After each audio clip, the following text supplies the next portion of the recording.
আসসালামু আলাইকুম ভিউয়ার্স, এই যে পাতাকপি কাটতে চলে আসলাম। পাতাকপির ভাজি করব আজকে। পাতাকপিটা অনেক সুন্দর এবং টাটকা। পাতাকপিটা কাটবো, কেটে ভাজি করব। পাতাকপি ভাজি আমার খুবই প্রিয়, আর আমার পরিবারের লোকজনও খেতে খুবই ভালোবাসে। পাতাকপিটা কাটলাম, কতগুলো হইলো, ছোট একটা পাতাকপি কতগুলো হয়েছে কেটে দেখুন। আর অনেক সুন্দর টাটকা পাতাকপিটা। আর এখানে আমি মুরগির মাংস ভিজিয়ে রেখেছি, খোলেনি। মুরগির মাংসটা রান্না করব আর পাতাকপিটা ভাজি করব।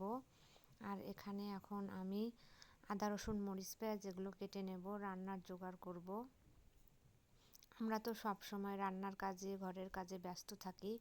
কাজের ফাঁকে একটু খেতে হয়, না হলে আর সময় পাই না, আর খাওয়া হয় না। তাই কাজের ফাঁকে একটু কলা খেয়ে নিচ্ছি। সকালবেলা থেকে কাজ করতে এত ব্যস্ত যে খাওয়ার সময় হয় না। ছোট বাচ্চা থাকলে তো আরও সমস্যা।